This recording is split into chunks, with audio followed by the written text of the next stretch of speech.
We got a bidet!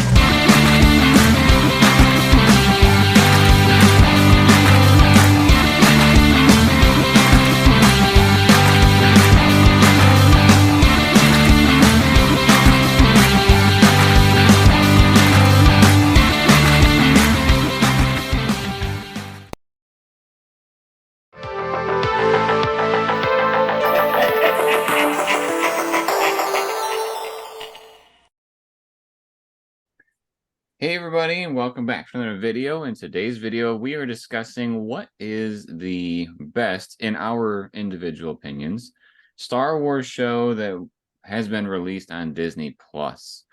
We got Austin back, which is great, and then obviously Sarah and I are here as well. And so we're just gonna, in this first section, very briefly break down what shows were released on Disney Plus. And then we're going to go more in depth with our middle two sections. And then at the end, each one of us will pick which one do we believe is the best Disney Plus exclusive show released so far. So, Sarah, do you want to kick us off with what live action shows were released? Yeah, so I'm just going to put a little bit more emphasis on these are Disney Plus exclusive shows. So these were ones that were first aired on Disney Plus.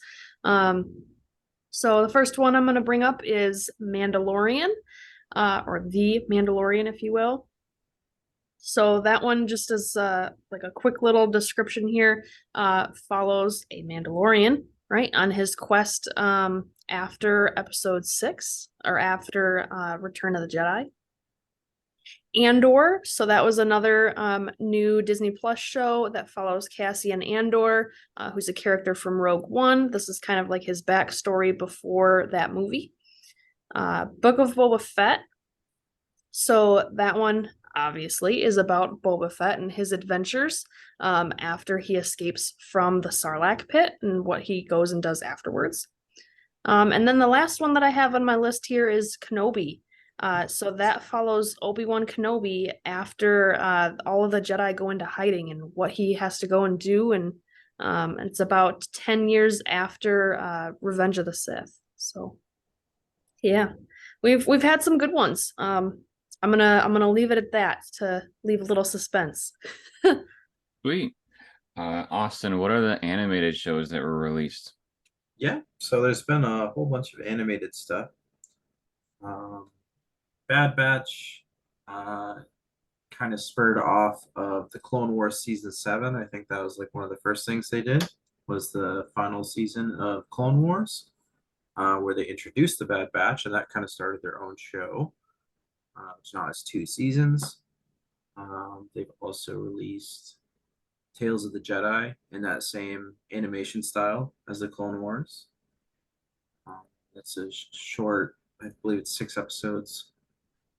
There's also Young Jedi Adventures, a little bit more geared towards the kids on that one.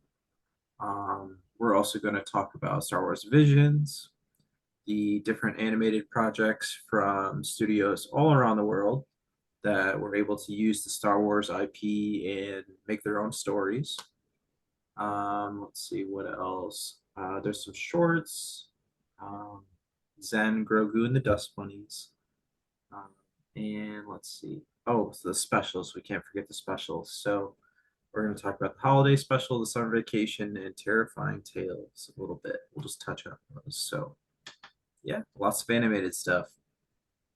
Yeah, it kind of seems like maybe, well, I guess to put it into perspective, a lot of those are like 1 or 2 seasons, whereas, we got a couple of Mando seasons, but yeah, they're definitely pumping out things in the animated department. They also have some kind of out there specials on Disney Plus. Probably the most watched or interesting, in my opinion, are the ones that are documentaries. So if you watch like Mandalorian season 1, at the end of season 1, about a week later, they released a documentary little. It's not a series. It's like a 30-minute show about how they made season 1. And they did this for not only Star Wars, I believe they did it for Marvel as well, for a good handful of shows. I don't know if they continued that with Marvel. I don't know, can you Austin, do you know if they did that for like She-Hulk or anything? Um, I'm not positive they did it for every single show, but I know a good handful of them they did something like that. So I think they're called Gallery, if I'm not mistaken. Like Star Wars Gallery was uh their version of it. So there's those kinds of documentaries, and then they had some things. There's one called Star Wars Biomes, and there's one called Star Wars Vehicle Walkthroughs. And essentially, it's just like a 360 type camera situation where people are either walking around or flying around these different environments and ships. I did not watch very many of them just because it really wasn't my thing. I think, and I don't know if this is a thing, but if this is like a thing you can do in VR on like PlayStation or Oculus, I'm sure that would be really cool. But just sitting in front of the TV, I don't think it's really necessary for Disney Plus, but they are available and they are there if you want to watch them. Moving forward, as we mentioned, all of these, they are literally only on Disney Plus for the most part. I know technically Mando was released to Freeform for like or maybe it was Mando and Andor, maybe the two of them. They were released to Freeform like the first episode of the season. I think that was Disney Plus's way of trying to bring people in. Because if you don't know, they're kind of struggling right now with what happened with the previous CEO. So uh, most of this stuff is exclusive. They have not released it like on 4K or Blu-ray releases, which really bugs me as a collector, unfortunately, but maybe someday. So when we come back, we're going to start diving into some of the ones that we've seen and then give our overall thoughts at the very end. So stick around. Have you seen The Mandalorian? Do you wonder what Operation Cinder was that they mentioned in this show? Well, we got you covered because we have an entire playlist dedicated to the Star Wars Battlefront 2 campaign, which highlights Operation Cinder. So if you check out our playlist, you'll be able to see what actually happened with Operation Cinder and know what they're talking about with the show. Now back to ours. Welcome back, everybody. We are here to start discussing some of these shows. You know, what were they about? What was exciting? All that good stuff. And so we're going to talk about the live action shows first. Let's see. I know we don't necessarily have to go in chronological order, so I'll just kick it off with Kenobi. Kenobi was fairly recent. I think that was last year's when it came out in 2022. This was our first opportunity to see Ewan McGregor and Hayden Christensen coming back and reprising their roles, or Ewan being Obi-Wan, and then Hayden being both Vader and Anakin throughout the show. When we get flashbacks, we see him as Anakin, but present day, we see him as Vader. I think Kenobi had some like mixed reactions throughout. I think the week to week is what kind of hurt it in that sense. But essentially, what's going on is that we have, Kenobi's out in hiding. He's kind of watching over Luke, and Princess Leia, who is, being watched by somebody else on a different planet by the Organa family. She gets kidnapped, and the Inquisitors are hoping that that will draw out Kenobi, which it does. And so we get this adventure where Kenobi has to go and save Leia and then return her back to the Organas. And along the way, he has to deal with Inquisitors and his former apprentice, Vader. Some cool locations that we visit. Obviously, we visit Tatooine because that's where Kenobi is. But we also visit the Grand Inquisitorius, I think is what it's called, the Inquisitor's base, and then, or just called the Inquisitorius, and then there's kind of a cool planet at the end where the final face-off happens. Yeah, as Austin was showing, it's like this big point base, so to speak. So yeah, we had Kenobi. It was kind of like. Don't forget that Leia's a child in this too. Like it's Princess Leia, but she's not a princess really yet in the terms of like being able to lead her people. She's like 6 years old. Right. This takes, well, she's She's about 10 years. They're both 10 years old because this takes place 10 years after. But yes, they are young.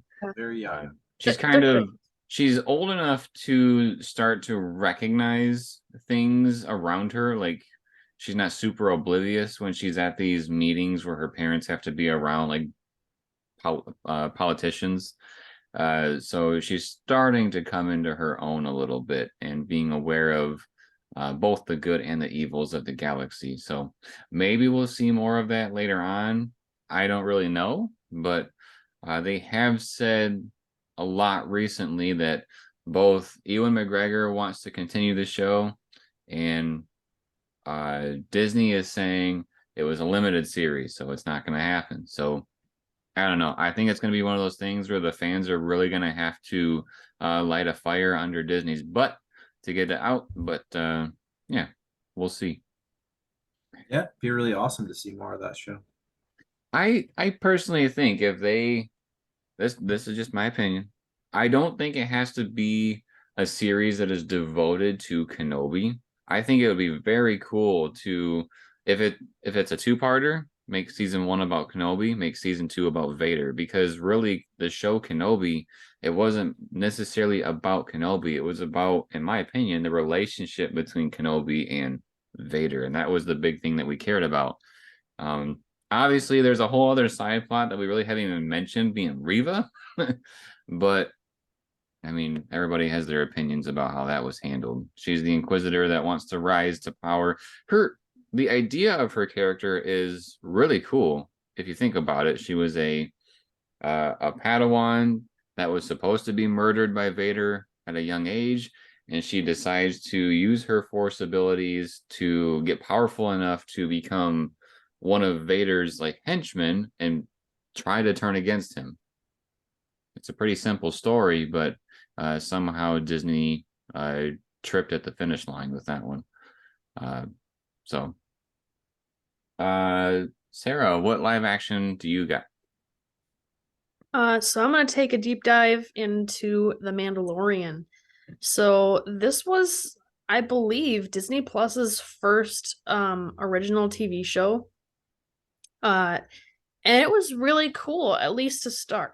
Um, so the first season is about this Mandalorian. We don't really know who he is, but he's going off on all these little side jobs to get money as a bounty hunter.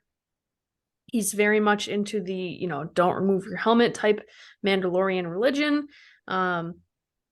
He eventually is able to get the big prize that he's been working on, which is Grogu. He didn't know that that's what he was after. He just knew he was after this like pod-like thing because Grogu is supposed to be like super old and he looks like a baby.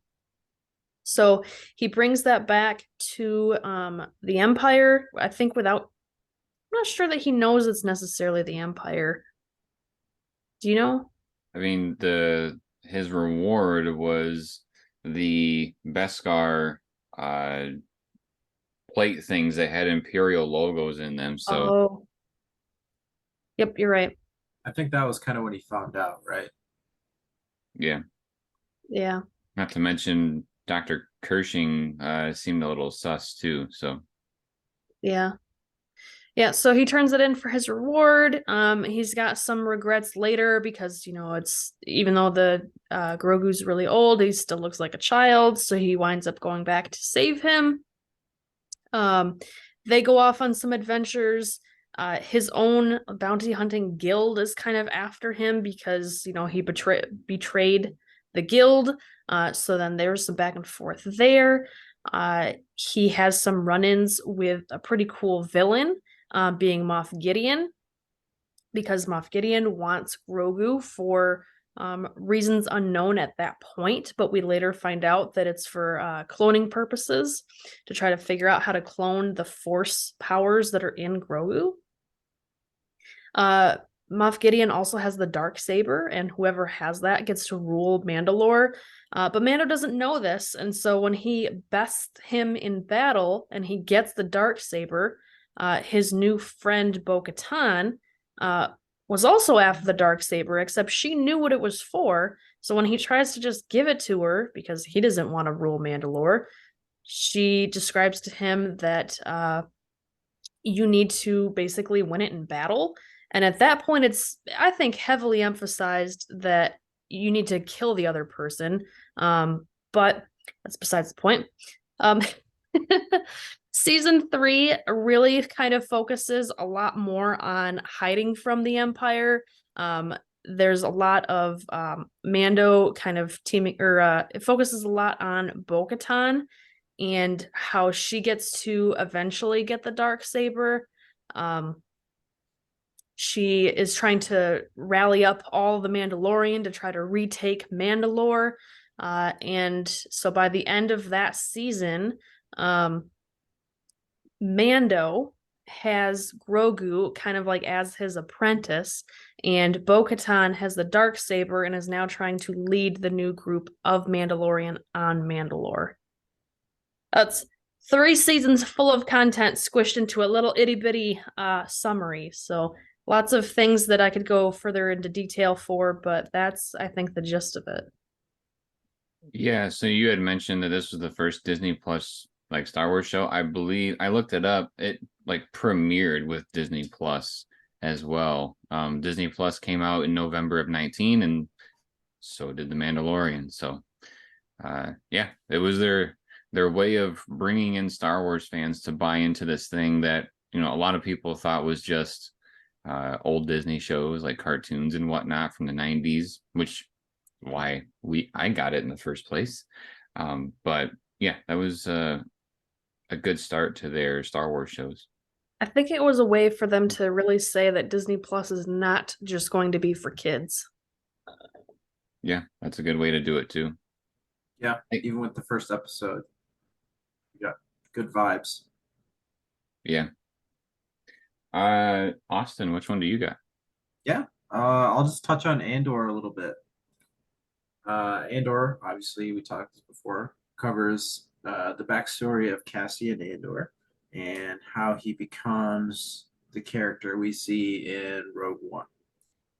Um, so it's a pretty long show. It's got more episodes than any of the others, I believe. And they really use that time to develop the characters in the show. And they go to a lot of different places. There's a prison scene at one point. Um, we obviously know how it ends, so you know Cassian's going to get out of the prison, but you have no idea how. That's an exciting ride. Um, there's a really great heist in the beginning arc. Uh, yeah, they. I think that was another one where. Um, gosh, I don't know where I'm trying to go with this. You Say know, you're trying to wait till a little bit later to kind of touch on all the details, right? to touch on our opinions about it. Yeah. Okay. One thing I will say that was really cool about Andor, and it has to deal with the story, is like when he's in that prison, he's, you know, they're all building these pieces. They don't really know what they're building, but it's like the same thing over and over and over again. And we learn, you know, at the end that it's parts of the Death Star, which is ironic that he's building the thing that utterly ends up killing him. Yeah. Yeah, there's a lot of little notes like that. Um, Don't forget about the Mon Mothma stuff yeah. Yep. too. Yep. There's some politics in there where um some dirty politics really because she has to start playing by their rules, right? By the you know, the Empire's rules and um it's not pretty, you know. She has to make some decisions she's not comfortable with, such as setting up an arranged marriage for her daughter and stuff like that. So um yeah, really, really great show. I think that a lot of these shows have struggled with that week to week release, where not all these episodes are going to hit the same highs and the same notes every week. But with the whole project, I really did like that show quite a bit. I say I still have to go back and I give all these shows a fair chance of I watch them week to week and then I'll watch them like one time straight through. I still have to go back and watch this one straight through, but I almost wonder if that'll be closer to when season 2 comes out. Yeah, that one we know we're getting season 2 for. So Yeah, it's supposed to come out next year, but with the writer strike, I don't know if that's going to affect it. We do have one last one. We have the Book of Boba Fett that came out. That was between seasons. Was it 2 and yeah, between seasons 2 and 3 of Mando. It was kind of like the arguably Mando season 2.5. But we follow Boba Fett quite a bit here. They do this interesting style of storytelling where Boba is messed up, like physically, he's hurting, and so he has to spend a lot of time in a bacta tank. And while he's in the bacta tank, us as the viewers get to relive, how did he get out of the Sarlacc pit? What happened afterwards? Did he just get up and start bounty hunting again? The answer is no. So we get to learn about, well, in Mando season 2, when we first see Boba, he's like robed, like he doesn't have his Boba armor. He has what looks like a tribal getup, so to speak. And so we get to learn about, why does he have those robes? Why does he have a gaffy stick? And also, why is he really good at it? And so we get all those all those questions answered in the Book of Boba Fett. And then once those questions get answered is when basically Mando comes in and ties up some loose ends from Mando season 2 at the end. And then we come all back together at the end of Book of Boba Fett to deal with the overarching issue, which is that Boba wants to, because Tatooine doesn't have what do they call that? What was his title? What was Jabba's title? Ooh, He's I a know Time Lord. I know that, but I know what you're thinking of, but the name is escaping me. so whatever Jabba was, and he kind of like ruled the area. Bib Fortuna happened to survive the uh, incident with Luke and all of them, and so he took the seat. And then Boba came in and just shot him and took the seat himself. So then now Boba is of power. Daimyo. A what? Daimyo. Daimyo. All right, there we go. I was thinking Major Domo, and it's like that's not it. That's the like annoying Twilight dude in the show. But yeah, so he takes over. He's the one in charge. But the big thing here, and then we hear in all the previews, is that he wants to rule with respect. And so he has issues with that with the people around him because everybody wants to take him out.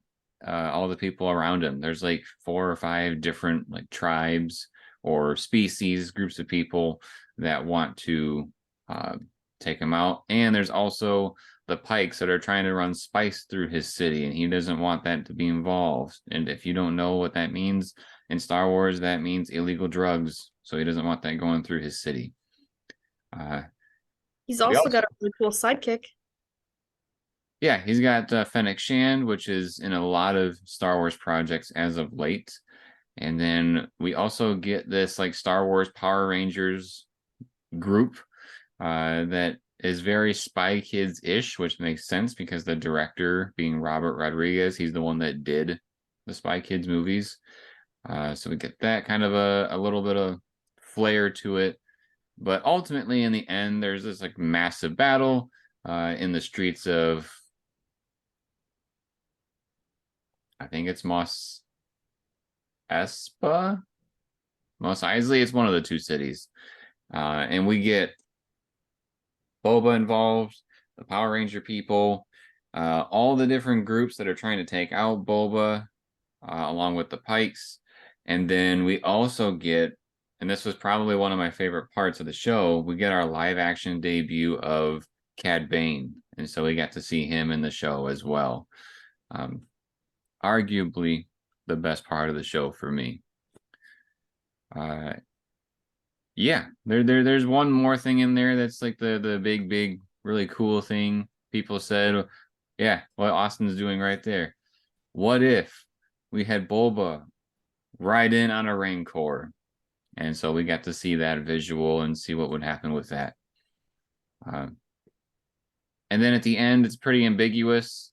I really don't know how to feel about what they said when Bulba was like, maybe this isn't for us. Maybe we should do something else. And it's like, is that season all for nothing? We'll find out if they end up doing a season 2 or continuing just his arc in general, maybe in future seasons of Mando. We'll have to see. But yeah, that is the live action shows that were on Disney Plus. And so when we come back, we're going to cover the animated shows. So stick around. Have you ever wondered what it's like to grow up during the prequel era? Do you wonder what type of merchandise was around then? How different was it than it is now? Check out our videos on this channel where we talk about the merchandise of the Phantom Menace and the merchandise of Attack of the Clones. They are here on this channel. The Phantom Menace is my first video ever on YouTube, so there's a special place in my heart for that one. So please, if any, check that out. Now back to our show. Welcome back, everybody. We're now going to talk about the animated shows that were released exclusively on Disney Plus, and I believe they still are only on Disney Plus. I can go ahead. I'm going to start off with a really light one, and that is Zen, Grogu and the Dust Bunnies, which really wasn't much of a show. I know there was a decent amount of marketing and advertising about it, but once you watch it off camera, Austin basically described it as an introduction to Disney Channel, but for Grogu. There really wasn't much there to it, besides just seeing him play with some dust bunnies. So The style of it is very unique. Obviously, it's like drawn, but yeah, it kind of falls into the category of like Visions, where they went outside of Lucasfilm, had some different art styles happen, but there's no like super engaging lore or anything that came out of it. It's just like everybody thinks Grogu's cute. Here's a cute little cartoon, and that's what we got. So that's one of them that's been released so far. Let's see. Austin, do you want to talk about some Clone Wars? yeah, yeah. So I should have fact checked this earlier, but I want to say this was like their first or second Star Wars like new project to come out on Disney Plus. Um, I think that's pretty accurate because I think it came out like the January or something following the like debut of Disney Plus or something like that. yeah. So yeah, it might have been Mando and then this. So um, yeah, so they're picking up on timelines from years and years in the past. It's been so long since we've seen any of that. Um, but we pick up with the same Clone Wars characters that you know and love, being Anakin, Ahsoka, Obi-Wan, and you just get to see a little bit more of them in, I guess, kind of their prime, right? It's right before Anakin turns, obviously. And you kind of get to see a little bit of Obi-Wan and Ahsoka seeing the change in him, but also not realizing how significant of a change has happened. Um, and it goes over through the season. There's like pretty much three different arcs that happen. Um, first one is, let's see here. Oh yeah, the first one they are with Captain Rex, and there's a big battle going on, but the Jedi and the clones keep losing the battles, and they don't know why. Their strategies are getting countered by the droids, um, until finally Rex has this epiphany, I guess, that these battle plans he drew up with a with a former clone. So he thinks maybe there's a chance that this clone might still be alive. Turns out he is. And they go on a rescue mission to go rescue this clone, which is Echo, of course. That takes, 3 to 4 episodes to get to the resolution, and Echo joins up with them. Eventually joins in with the Bad Batch too. So yeah, after that arc, we meet the Martez sisters. I want to say their name is.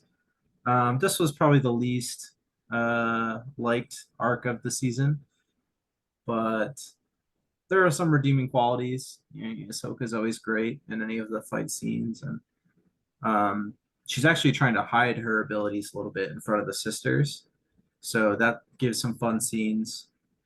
Um, and then at the end, Ahsoka is helping her friend Bo-Katan uh, to try to capture Maul because he's still out on the loose and currently the reigning ruler of Mandalore. So uh, Ahsoka requests some help from the Jedi, but as usual, there's a lot going on and they don't exactly give her the resources she was hoping for. But they do help her a little bit. Um, there's great battle scenes and all that. Really great lightsaber fights. Yeah, they just Clone Wars ain't broke, don't fix it. It's just more of the same good stuff. Yeah, the more you're describing it, I'm like, oh, and then there was this, and oh, and there was this, and it's like all these good things that I keep remembering about it. That was definitely well, that is the end of the Clone Wars because it technically ended, so it was a good way to end it. Yeah, Especially since season 6 was kind of like a smorgasbord of tying up loose ends and then not really having a true ending to a show. So it was nice that they came back and did this. yeah, for sure. Speaking of one of those story arcs that Austin mentioned with the Bad Batch, Sarah, what's the Bad Batch show? So the Bad Batch show is one of the few animated shows that I have actually seen from Star Wars. I'm slowly starting to watch more and more of them, so I'm working my way there. But yeah, in terms of the Bad Batch, so it's after the Clone Wars. You've got there's oh my gosh, I was gonna start naming off the characters and I am blanking on some of them, but there's Hunter. Hunter. Thank you. That's the one I was missing. So there's Hunter, Echo, Wrecker, and Tech. They join up with Omega to kind of try and protect her. It's a lot of them doing oddball jobs to try to make money on the down low while trying to hide from the Empire so that Omega doesn't get captured. Um, there's some bounty hunters that are after her, so there's some like power struggles. We get to see some really cool cameos along the way, between like Cad Bane or Cad Bane. Oh my goodness. Fennec, we get to see her for a little bit. There's Captain Rex, we get to see him for a bit, so he helps them remove the inhibitor chips. We also have Crosshair, who was part of the Bad Batch group in the beginning. But as everything was happening, he's a lot more stronger on the side of good soldiers follow orders. So he doesn't necessarily join up with the group for the bulk of the 2 seasons that have come out, and is kind of trying to help hunt them down or do whatever, his orders are. But he's slowly trying to become it's almost like he's waking up from the reality and kind of understanding that maybe this isn't really the right way, even though it's what his orders are. So he's got some character growth going on there. Omega's just a kid, so there's lots of times where she gets them into trouble because she doesn't know any better, but there's also lots of times where she's growing to kind of learn and understand how to be a part of this Bad Batch unit. So there's a lot of struggle between, letting her just be a kid versus letting her be part of this like kind of military type ish unit. Yeah, and I would say a good bulk of the episodes, at least probably for both seasons, is them going on random oddball jobs to rescue somebody, or to rescue, maybe to capture some like uh, what's the word here, like equipment, for their boss to get paid. And that kind of wraps up where the show's at. I'm trying not to do too many spoilers here, while trying to give you a general gist of the show. So yeah. See, I don't know if you mentioned it, but another huge aspect of the show was the rise of the Empire. Like we really get to see how that all panned out. I mean, we got the answer to why did they switch to stormtroopers, and how did that affect everything moving forward, stuff like that. Um, yeah, That's a good point.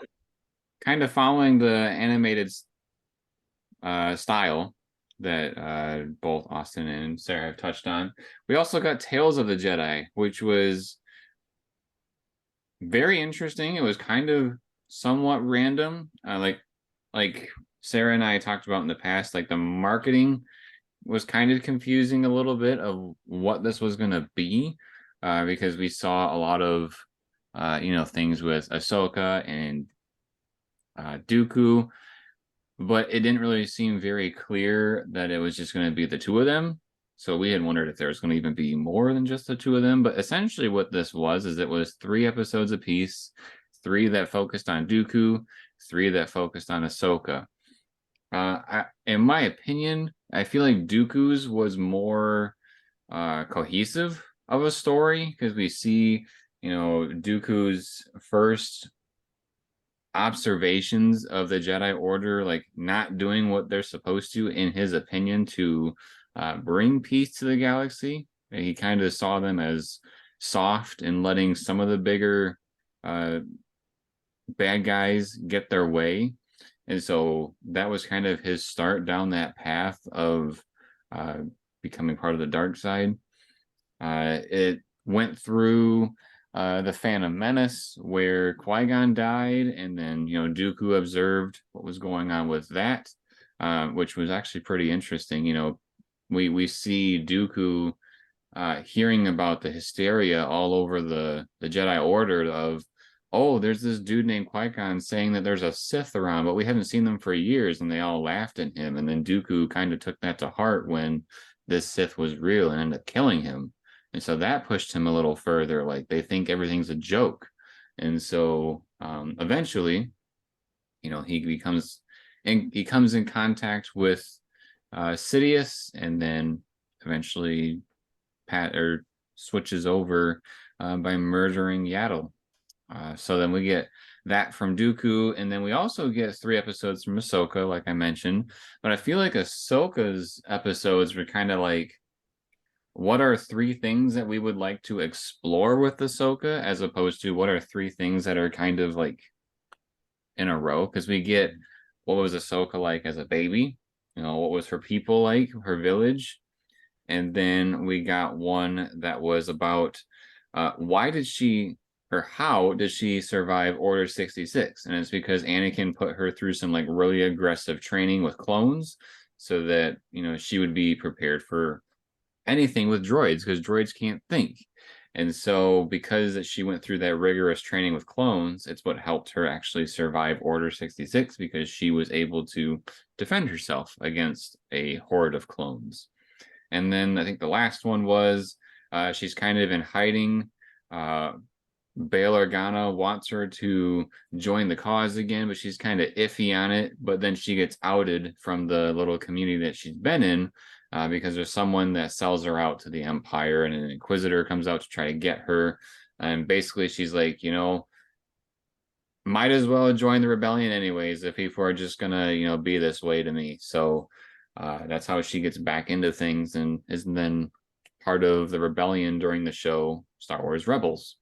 So we kind of get those 2 different dynamics with season 1 of Tales of the Jedi. We do know that season 2 is coming. We don't really know what it's about, but hopefully that we get some juicy details like we got in this show. So I'm looking forward to it. Yeah, Ahsoka in that last episode, when she takes out the Inquisitor, Man, that's And some it was stuff. super quick too. Oh, super quick. She was unarmed. Bonkers. Yeah, good stuff. So I think that's all the shows that are that style animation. We got a show that had tons of different styles of animation, and I think Austin's going to cover that one for us because in my opinion, Austin's the biggest fan of this style between the three of us. So, Austin, what do we got with Visions? Yeah, so Star Wars Visions. This was a project where so the first time around, I believe they were all Eastern Asian inspired um, episodes.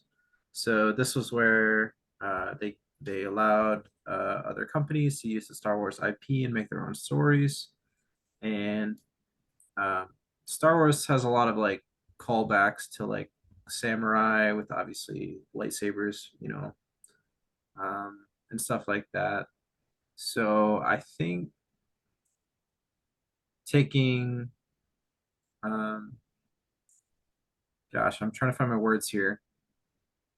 I don't know, I think all these studios took this opportunity the first time around and really ran with it. Like, I think a lot of those stories really worked with like the old, so they're all basically Star Wars anime, was basically what we got for the first season. Uh, But each episode is like its own thing, right? Like nothing's exactly. continuous. Yep. Yep. So I believe it was like 9 different studios. Um, they each got to do one episode. One studio might have done two. I can't remember exactly. But for the most part, a lot of them turned out really good. Um, really cool fight scenes, um, really cool visuals. It was really awesome just seeing a different take on Star Wars and what Star Wars could be, hypothetically. So since it did so well, they decided to do it again. Star Wars Visions 2. So this time, rather than doing all these, Asian studios, they did more of like a worldwide thing. So there's some Asian studios, some European studios, and this time I think they went for more variety. They got a lot of different styles, and a lot of different tones, I would say as well. Like some of them are more. I could definitely see them as like a kids show, on the Disney Channel or something like that. Some other ones are definitely going to be that, you know late night anime that you catch. So some of them hit more than other ones for me during the second part of Visions. Can you Uh, give an example of maybe what one episode was about? Just real general. yes. So in Star Wars Visions 2, my favorite one was called Journey to Darkhead, I want to say. So, um, basically, I think there's like a curse or something based on this statue. So they want to try to blow up the statue, and then there's a big battle scene. Uh, and some of the other ones I really like, I guess, is mostly just for the fight scenes because um, you can have like a misdirect here and there, like the little old frail man ends up being the Sith Lord, which I guess is kind of similar to, the Star Wars we know and love, right? Where no one really suspected Palpatine, and then turns out he is the evil Sith Lord. So I think what was pretty cool about these episodes was they didn't have to be canonized, if that's a word. They had no limits, so to yeah, speak. They were like, if you were to take Star Wars and you were to put it in this style, what would it look like? What would it how would it change? Because I think I remember there was an episode in the first season where when you hold a lightsaber, it's not just the color of the kyber crystal that determines the color. it's when you hold the lightsaber and you ignite it, the kyber crystal reflects you as a person. And so, like, when I think the big plot twist in that episode was that one of their group members ignites a lightsaber and it turns red, and they didn't understand that they were actually against them, kind of a thing. Or like the umbrella lightsaber, that was awesome. It's Yeah, just something we haven't seen before. So just all these little things where they're like, here's kind of this world and this galaxy. What would it look like in your perspective? yeah. If you do like a little twist on it. Yeah, Yeah. another cool thing from the second one, there's like an episode where they have like mech suits basically, that are kind of powered by kyber crystals. So those suits go absolutely crazy. Yeah, Neat. cool stuff out of Visions. I hope they do it again. I don't think the second time around was quite as successful, but I hope they do try to do a little bit more of that. I would agree. I think you and I had some discussions of like, you know, you have the Star Wars license, you have the ability to do whatever you want to do, and it's like, is this exactly what you want to Yeah, show you the get one world? shot, one opportunity. Yeah. So cool. Yeah, Visions, a very unique style. It definitely, even though it's kind of in the realm of the like Zen Grogu thing, I think it's miles ahead of it for sure. We have two more things I think that we need to cover for animated shows, and they're pretty quick. One of them is called The Young Jedi Adventures, which I believe like the full-fledged season type release was fairly recent. There were a handful of like YouTube shorts for quite a while that was out there, and then the actual show itself debuted onto Disney Plus. Just kind of follows these young Jedi, and there's more than just Jedi. I think there's like a quote unquote scoundrel character as well. But they're all young little kids that are basically being guided by Yoda and learning, different aspects of the Force. Um, so it's kind of an interesting show. Again, way more emphasized for the young ones.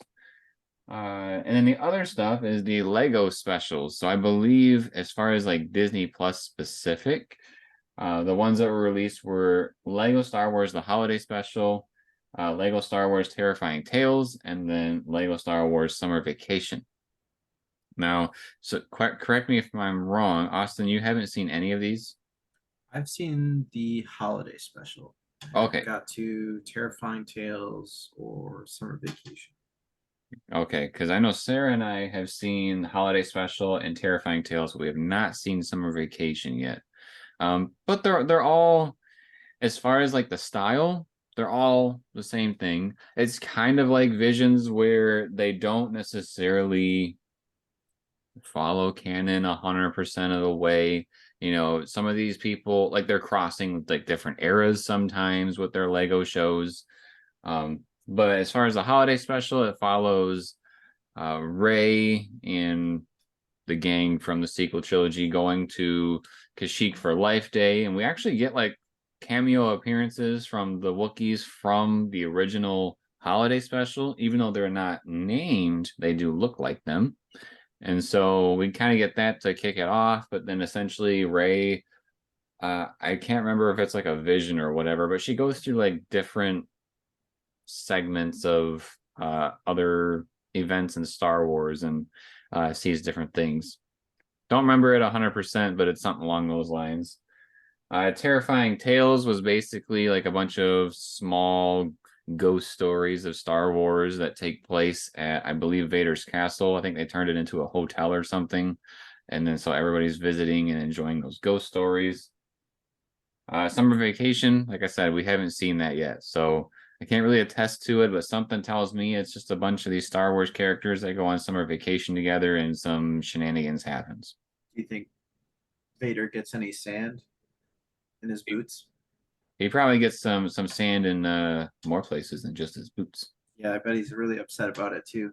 Yeah, that's probably the like small segment that is super worth watching, is seeing Vader in the sand.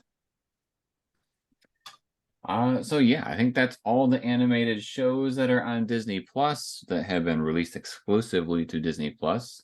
There's one more like little small section of shows that we talked about in the intro, being the like random Star Wars biomes, vehicle walkthroughs, and then also the documentaries.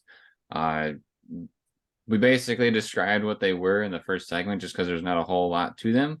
You know, if you watch the documentaries, then you get to understand more about whatever show they're talking about. So we talked about how there's like the gallery ones for the season shows. So if you want to learn more about like Boba season one or Mando season one or Book of Boba season one, stuff like that, then you can watch the gallery little documentary about it. And then there was also Austin reminded me, I think it was called Light and Magic. That's what you said. Yep. So it's kind of like a newer version of older Star Wars documentaries.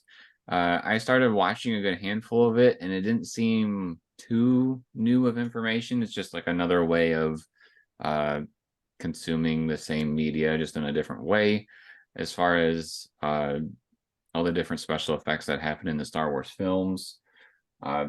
And then I kind of covered that the biomes and the walkthroughs are essentially just seeing the different planets, like flying around in them. It's kind of like if you just had a camera that's giving you a little tour of all the different stuff. Again, just to reiterate from the beginning, it's probably better like a VR experience, but hey, they're trying all the different types of media for Disney Plus to see what clicks. And I think because this one hasn't had very much more, maybe it didn't click as much. But so we talked about live action stuff. We've talked about animated stuff. So when we come back, we're gonna talk about our individual top Disney Plus Star Wars shows for each of us, and then just kind of have a little discussion about it. So stick around. Have you ever wondered what Amazon coffins are and what they're full of?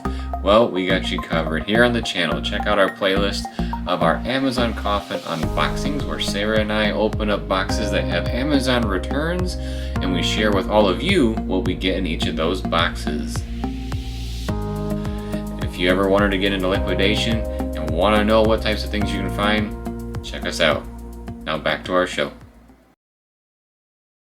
Okay, welcome back for the final segment here, where we actually start to talk about what is, in our opinions, the top Disney Plus Star Wars exclusive show.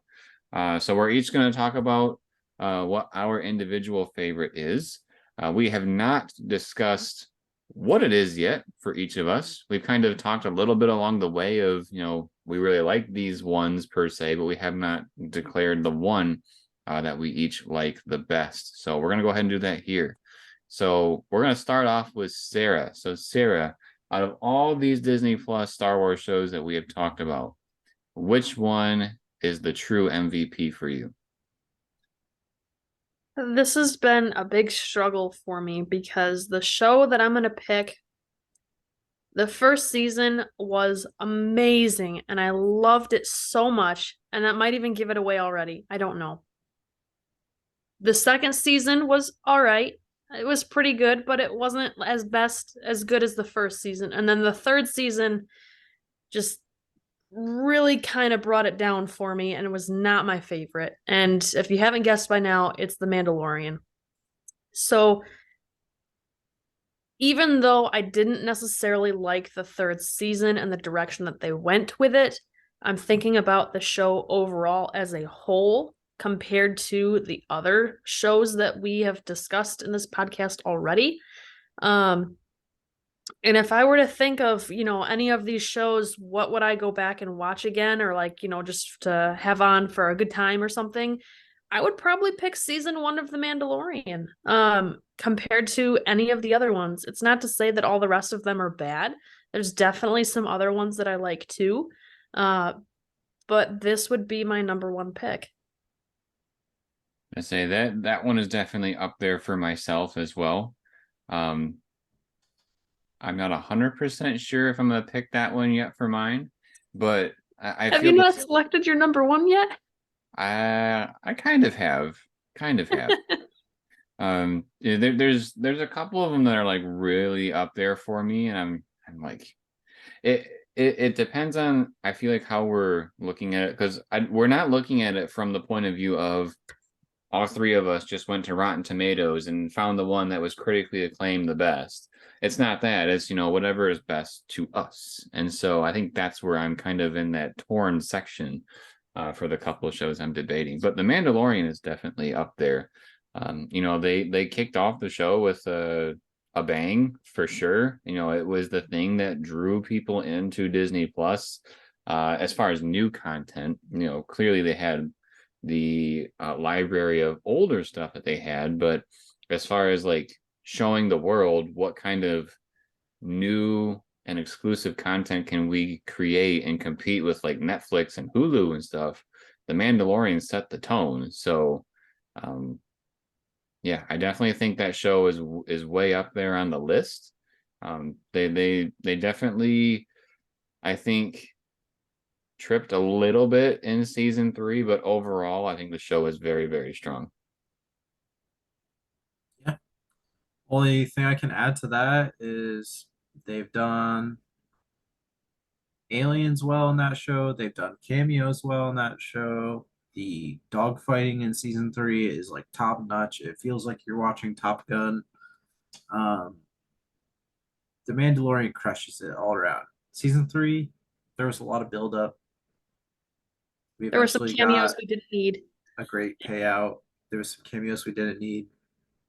Wasn't the strongest season, I'll say that. But it seems like the way they ended it, they're getting back on the right path. They know what they want to do with this show going forward. So This show is also so strong that, when the book of Boba Fett was out and we were all kind of like, oh my God, where is this going? Mando came in and like saved the day, so to speak. So mhm. um not only is he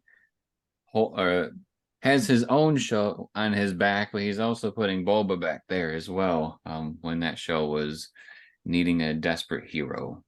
So a desperate need of a hero, I should say. Yeah. So, Austin, what is your number one pick? Um, I on most days, if you ask me, I would probably say The Mandalorian out of all of these. Um, but today I'm gonna say something else. I'm gonna go with Tales of the Jedi. I really did love those episodes. Like you were saying, the first three with Dooku, you get to see little bits and pieces of him slowly turning, and with Ahsoka, you just get some really nice moments for that character. And I think it just, I don't know, each episode just had like the young Ahsoka episode is probably the weakest one, but I think the rest of them, besides that, are all they all have a good like message, and they kind of like One of those. after they're done, they're short episodes, and like after it's done, my mind is just like racing about like what did I just see and what does this mean? It's also kind of ironic that they started with, it wasn't that episode with her being a baby, the first one. It was episode 4, right? It was episode 4? Yeah, I think so. Holy, Maybe I got it wrong. I thought the Dooku stuff was first. they mixed them, which was kind of weird. Oh, okay. I'm pretty sure they mixed them. Yeah, I'm Maybe. not positive. But regardless, I think it was Tales of the Jedi. The animation style doesn't bug me. Uh, I actually, I don't know, maybe it's just growing on me because I've seen all of the Clone Wars and grew up with it, I guess. Well, what I think is interesting about the animation style is, so if we think about, the history of cinema for Star Wars, one thing that George Lucas really was like the pioneer of was making CGI top notch. And so, like, all these environments that are in the backgrounds and around the characters in these animated shows, that's essentially what they used for, the movies. It's animation, it's computer generated. And so I think that's what really helps these shows look like almost very, very close to the movies, because it is all the same thing technically. Yeah, and some of the effects, and we've kind of seen that with, I mean, Mandalorian definitely has like one of the highest budgets of all these shows. So the effects in that show are almost always really great. But there are some things that just don't translate as well to like the live action screen. Whereas in animation, they really are only limited by what they can draw, what they can, make. So gives them a little bit more freedom to do, I don't know, to really express like the Jedi's powers and all the cool abilities they can do. Yeah, the lightsaber fighting in that was great as well. The baby Ahsoka episode is probably my favorite of that Oh series. yeah. No, it's a great episode. Like you get to, see how early on they realized Ahsoka was a Jedi. She's obviously going to be a pretty strong Jedi because even as a baby, she's able to, Like talk with animals and stuff. yep. So I'm a sucker for animal things, so yeah, that's a no, pretty cool episode for it me. was good. That one hit. Yeah, But I feel like this is a show that, it's not very often that the creators, meaning like Disney and Lucasfilm, listen so strongly to what the audience wants. And everybody really wanted backstories on some of these characters. And now here we are actually getting backstories on some of these characters. So it's a really nice concept and kind of way for them to give back, even if it is just like a little mini series. yeah, yeah, absolutely. Like some of the Dooku stuff was in books for sure, but it was really nice to see that in like an animated form. And also, I know Austin, you mentioned like these are very short. They accomplished all, like, I think Dooku and Ahsoka each had roughly like 30 minutes total, and they accomplished so much in that so little time with this show, with the way that they organized it, with the little 10-minute segments here and there of all these different events. So I think Dave Filoni put a lot of heart into that show, and it definitely shows, in my opinion. Yeah. So I hope we don't lose the viewers with what I'm about to say, um, because mine is kind of the Phantom Menace effect for me. So what I mean by that is like the Phantom Menace, the movie. A lot of people hate it for what it's about, and it seems very out there for Star Wars. Um, but that was like my first Star Wars, and so it has like a huge nostalgia effect to me. So my show is gonna have to deal with a lot of nostalgia and seeing people that are from my Star Wars coming back into uh you know shows when I'm an adult. And so my top Star Wars show for Disney Plus so far is Kenobi. I enjoyed seeing Ewan McGregor. I enjoyed seeing Hayden Christensen. And although, and all of these shows have this for them, there are segments of every Star Wars show that people are not going to like. There are parts that we can ignore. I'm sure when people go to watch Mando season 3, there's some people that are going to completely ignore that the Jack Black and what's her name? Lizzo. Lizzo. Lizzo, they're probably going to ignore that episode even happened. So with that kind of in mind, I can kind of turn a blind eye to the whole like Riva arc at the end of Kenobi, but I feel like if you just snip that part of it out, I really like the show. I like how they expanded on Vader quite a bit. I think it's undeniable that the emotional moment that they had at the end of the show was probably like one of the best Star Wars moments out there, with the helmet being cut open and the lightsaber reflection changing depending on what part of Anakin's heart was speaking from, kind of a thing. And so I really think if I were to go back and watch something, it would be Kenobi, because it kind of just makes you feel it. For me, it makes me feel warm because I have all that stuff uh, working for me together.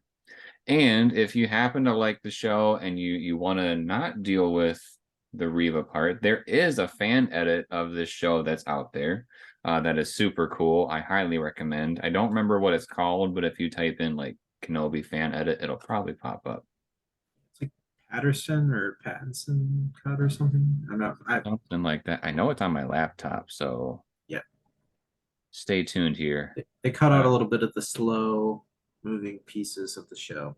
yeah, it's called the Patterson cut. So yeah, Kenobi is my top.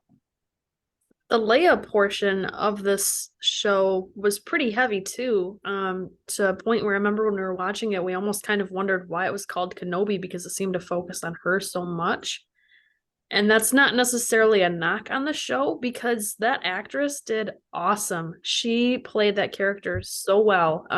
It was really fun to watch her and her little, mischievousness and the things that she would figure out how to do and whatnot. So She has a great stage presence too. Like I was watching Star Wars Celebration when she was on the panel, and I was just like, I'm gonna like sink in my seat a little bit because she sounds smarter than I am, probably if I were on stage.